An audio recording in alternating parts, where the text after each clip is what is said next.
மக்களே, நம்மகிட்ட பார்த்தீங்கன்னா ஒரு ஃபியட் செலக்ட் பாடி அவைலபிள் இருக்குது. இந்த பாடிக்கு பார்த்தீங்கன்னா பேப்பர் கிடையாது, பாடி மட்டும் தான் நம்மகிட்ட அவைலபிள் இருக்குது. இன்ஜின் கியர் பாக்ஸ் இல்லை, வெறும் பாடி மட்டும் தான்.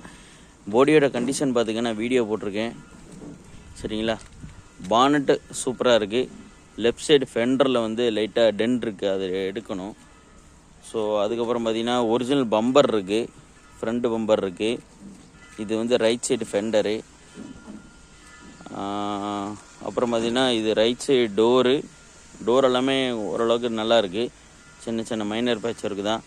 அதே போல் பார்த்திங்கன்னா original slim steering wheel, original made in Italy combination சுவிட்ச் இருக்குது. அப்புறம் பார்த்திங்கன்னா ஒரிஜினல் மீட்டர் கவர் அசம்பிளி இருக்குது. அதுக்கப்புறம் பார்த்திங்கன்னா original Smith meter, mile meter with கன்சோலோட ப்ளஸ் அந்த ஒரிஜினல் அலுமினியம் பேனல் வித் சுவிட்சஸோடு இருக்குது. அதுக்கப்புறம் என்ன காலம் ஷிஃப்டோட செலக்டர் ராடு, ஸ்டீரிங் பாக்ஸோடு இருக்குது. ஸோ அதுக்கப்புறம் பார்த்தீங்கன்னா லெஃப்ட் சைடு டோரில் கிளாஸ் வைண்டர் மிஷின் கிளாஸோடு இருக்குது. ரைட் சைடில் பார்த்தீங்கன்னா கிளாஸ் மிஷின் கிடையாது, கிளாஸும் இல்லை. அப்புறம் பார்த்தீங்கன்னா ஒரிஜினல் செலக்டோட கிரில் இருக்குது. ஃப்ரண்ட்டில் சீட் இருக்குது, நல்ல கண்டிஷனில் உள்ள ஷீட்டு, நல்ல குஷன் எல்லாம் நல்லா இருக்குது. அதேமாதிரி பேக் சைட்லேயும் பார்த்தீங்கன்னா சீட் இருக்குது. ஃப்ளோரிங் ஃபுல்லாகவே டிங்கரிங் பண்ணணும். அப்போல்சரி இருக்குது. வாட்டர் பீடிங்கெலாம் பார்த்திங்கன்னா பேட்ச் ஒர்க் பண்ணணும். லெஃப்ட் சைடில் பார்த்திங்கன்னா ஹேண்டில் கிடையாது, அவுட்டர் ஹேண்டில். ரைட் சைடில் லெஃப்ட் சைடில் ஹேண்டில் இருக்குது, ரைட் சைடில் வந்து ஹேண்டில் கிடையாது. 4 வீலுமே பார்த்திங்கன்னா அலாய் வீல் இருக்குது. அதுக்கப்புறம் பார்த்திங்கன்னா ரியரில் பார்த்திங்கன்னா டிக்கி போர்ஷன் இது. So front and back glass இருக்குது வித் அலுமினியம் பீடிங்கோடு இருக்குது. இந்த ரப்பரில் வேணால் நம்மகிட்டே புதுசு கிடைக்கும், வேணா வாங்கிக்கலாம். யாருக்கும் அந்த பாடி தேவைப்படுதுன்னா அதுக்கு உண்டான ஸ்பேர்ஸ் தேவைன்னா சொல்லுங்கள். அப்புறம் பார்த்தீங்கன்னா ரியர் பம்பர் ஒரிஜினல் பம்பர் கார்டோடு இருக்குது. பார்த்துங்க, சின்ன டென்ட் இருக்குது பம்பரில். அதுக்கப்புறம் பார்த்தீங்கன்னா லெஃப்ட் சைடில் பார்த்தீங்கன்னா அவுட்ரு ஹேண்டில் இருக்குது ப்ளஸ் கிளாஸ் வித் வைண்டர் மிஷினோடு இருக்குது.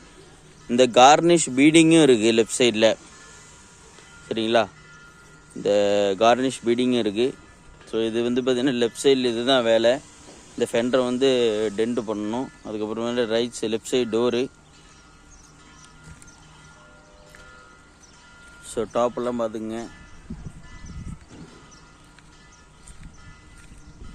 வண்டிக்கு பேப்பர் கிடையாது, ஒன்லி பாடி மட்டும் தான். என்ஜின் கியர் பாக்ஸ் இல்லை, பேப்பர் இல்லை, என்ஜின் கியர் பாக்ஸ் இல்லை, வெறும் பாடி மட்டும் தான் நம்மகிட்ட இருக்குது. ஸோ யாருக்காவது இந்த பாடி தேவைப்படுது அப்படின்னா நம்ம ஆம்பி ஸ்பேர் பார்ட்ஸை வாட்ஸ்அப்பில் மெசேஜ் பண்ணுங்கள். WhatsApp number 8122252731. லொக்கேஷன் தமிழ்நாட்டில் தான் பாடி இருக்குது. ஸோ யாருக்காவது இந்த பாடி தேவைப்படுதுன்னா வாங்க, நம்ம ஆம்பி ஸ்பேர் பார்ட்ஸில் தான் இருக்குது. கால் பண்ண வேண்டிய நம்பர் 8122252731. பார்த்துங்க. பானட் பார்த்தீங்கன்னா அந்த ஒரிஜினல் ஃபியட் லோகோ வித் நோஸோடு இருக்குது. ஸோ இதில் இருக்கிற பார்த்தீங்கன்னா மேக்ஸிமம் எல்லாமே ஒரிஜினல் இட்டாலி ஐட்டம்ஸாக இருக்குது. காஸ்மெட்டிக் ஐட்டம்ஸ் பார்த்தீங்கன்னா எல்லாமே ஒரிஜினல் இட்டாலி ஐட்டம்ஸ் தான் இருக்குது. வைப்பர் மோட்டரும் இருக்குது, வீல் பாக்ஸும் இருக்குது இதில், சரிங்களா. பார்த்துங்க, ஓவரால் வீடியோ போட்டிருக்கோம். ஸோ உங்களுக்கு இந்த பாடி தேவைப்படுதுன்னா வாங்க, நம்ம ஆம்பி ஸ்பேர் பார்ட்ஸுக்கு பாடி எடுத்துகிட்டு போகலாம். Thank you so much.